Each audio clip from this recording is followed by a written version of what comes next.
Good morning, and what a beautiful morning it is.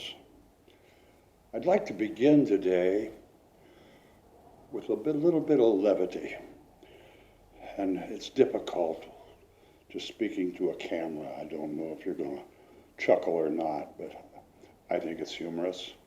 It has to do with me. Vivian spoke in our Inquiring Minds this week about how we are in constant evolution and we're always changing. And as I read that, I was reminded of a phone call I had early last week with my grandchildren in Ohio. And we were talking about Easter and what Easter Bunny brought in all of their baskets.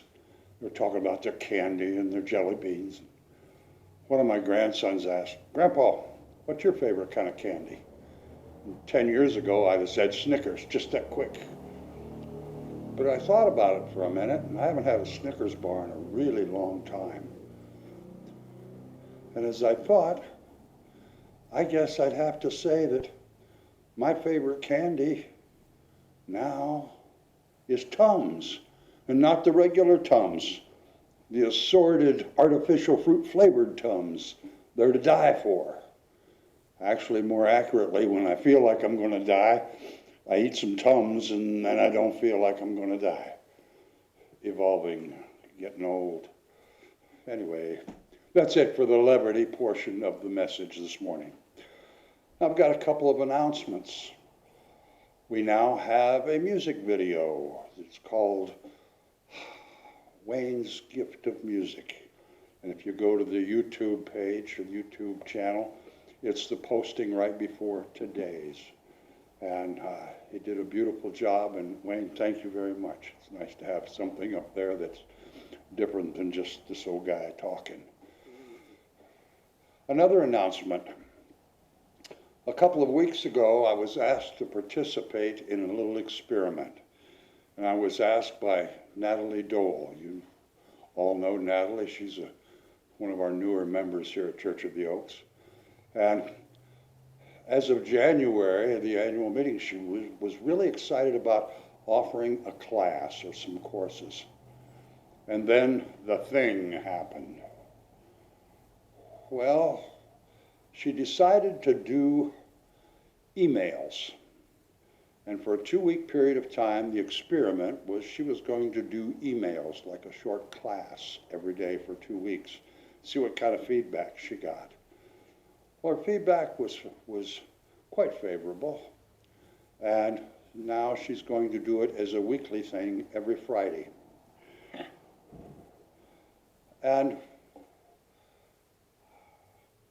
Natalie comes from a little different place, uses some different tools in exploring and passing on wisdom and truth. And that being said, I have to add that she's a marvelous writer. And she has done a marvelous job of articulating divine wisdom and spiritual truth in what she has offered these last 2 weeks.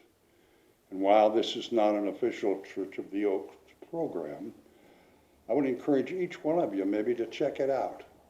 And you can do that by going to her website, which is bespiritled.com. All one word, capital B, capital S, capital L. Or you can simply ask her to include you in the Friday morning emails through her email, and that's bespiritled, one word, all lowercase, at gmail.com. So I hope you all find it as pleasant and as insightful as I have. And Natalie, thank you very much. So today I'm going to talk about freedom. And since the thing, we've been sheltering in place.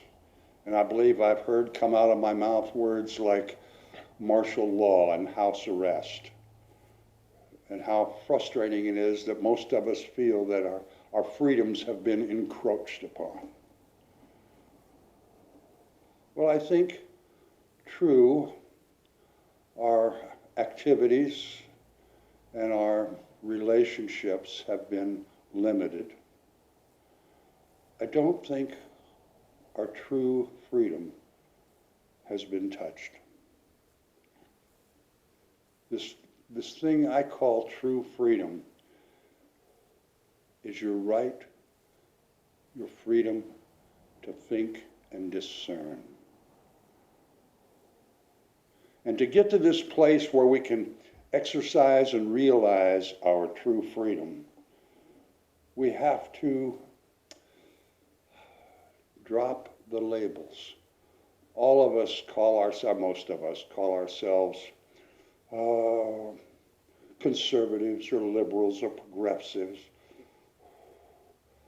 or spiritual people or religious people or left or right. We've all got these labels that we attach to ourselves. Well, if you're going to experience and take advantage and manifest your true freedom, you kind of have to check those at the door. Check all the conditioning. We have been told since the moment we drew our first breath what to think, how to think, what to believe, what's true, what's false. But only the divine, only our true thinking and discernment can let us see the truth of the divine. And when we get to that place of realization of our true freedom, that's when we need to ask ourselves, are we standing there with a consciousness of me or a consciousness of we? Freedom. When I think about freedom, I can't help but think about Nelson Mandela, a man who spent 27 years in prison. And throughout all of that incarceration, that torture, that solitary confinement, he never surrendered his freedom. He never gave up his ability to think and discern. And he never let that freedom be taken away or diminished by hatred or revenge or the feeling of being victimized. He held on to that freedom, his freedom to think and discern. And in one of his messages somewhere, he said, well, I'll tell you how we do it in our country. He said, first you spend 2 or 3 decades in prison, then you become president. That's how we do it in our country. As I think about freedom, I think of Martin Luther King. And he had a quote, and I'm paraphrasing. We have gained the skill of transversing the oceans with the ability to dive just as deep and swim faster than any fish. We have gained the skill to fly higher and faster than any bird in the air. But we have never been able to master the skill to walk in brotherhood with our fellow human beings. And as I think about that quote, as I think about the reasoning, how we became so able to fly and traverse the oceans and use submarines and large ships, aircraft, I think a goodly portion of that motivation to develop those skills and technology was for the purpose of engaging in war. You know, it seems like at every facet of our society, of our interactions with each other, with countries. It's all about being supreme, superiority. We always have to be the winner. We always have to be in control. We always have to be superior to everybody else, even in our one-on-one actions. How many times do we, I'm right, he's wrong, that makes me superior.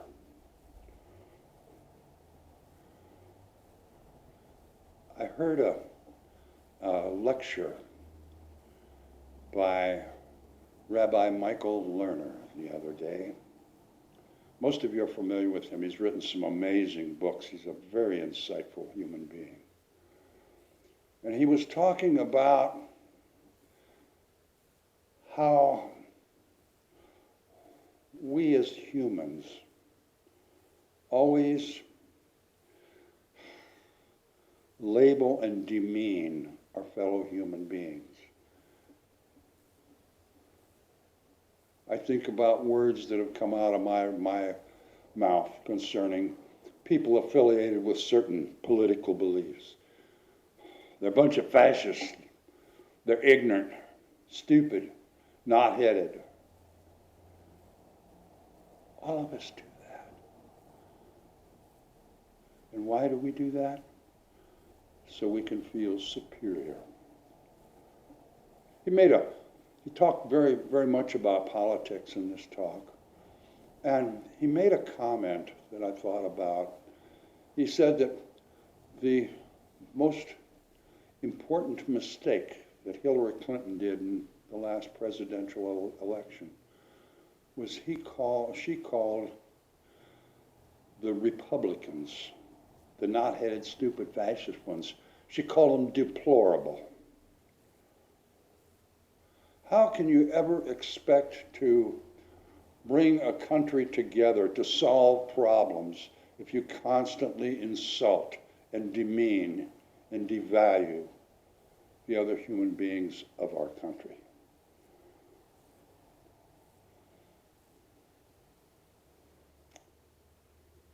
I think about this a lot.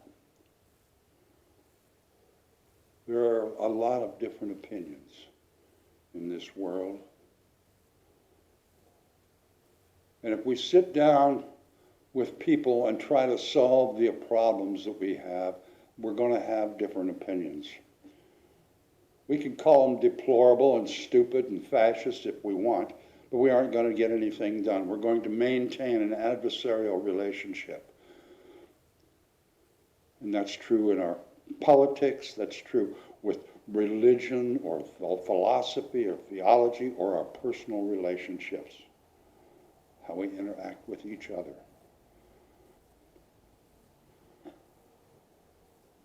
But I think that if we sit down with our adversaries and we respect their point of view, don't have to agree with it, and respect the fact that they are human beings just like we are.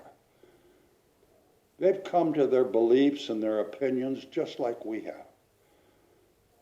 But we've got some real problems to solve on this planet, and we aren't going to solve anything by remaining adversaries. And if we sit down and try to find some common goals and value each other's opinions about how we can solve some of these problems, I think before very long at all, instead of being adversaries, I think we will find that we're partners. We're working in partnership, different opinions, different viewpoints, different ideas, but we're working in partnership to solve our problems. You know, as I look at the systems within our society today, they aren't working very well. Politics, it's them against us. Foreign relations and global foreign policy, it's them against us. We always have to be superior. All the systems that we have, communism, socialism, Marxism, democracies, None of them have served us real well. Systems of our economy, they don't serve everyone real well. They serve a few. But I think to look at this problem without opinion and without conditioning, and just look at the facts. These systems, they are so entrenched in the societies of this planet, they probably aren't going to change the rules. It's up to us, my friends, to change the systems. And we can't do that by fighting with our adversaries. We can only do that in partnership. We can only do that with respect and love and compassion and with a consciousness of we. So I encourage each one of us to go to that place within us and become aware of the freedom that we truly do have. Without all the labels, without all the opinions and beliefs we've been told are right. Just on our very own. Without opinion. Just look at how things are. And then think about solutions that will serve all of humanity, that will serve our environment. And I believe that the power of love and compassion and respect and the power of the divine of all creation will not only allow us, will motivate us to come up with some wonderful solutions for the future of humanity, for the future of our planet. Think, my friends, use your gift of freedom and think and discern. Manifest your freedom. And one more thing. You may want to stop and pick up a pack of Tums. They're great. And so it is.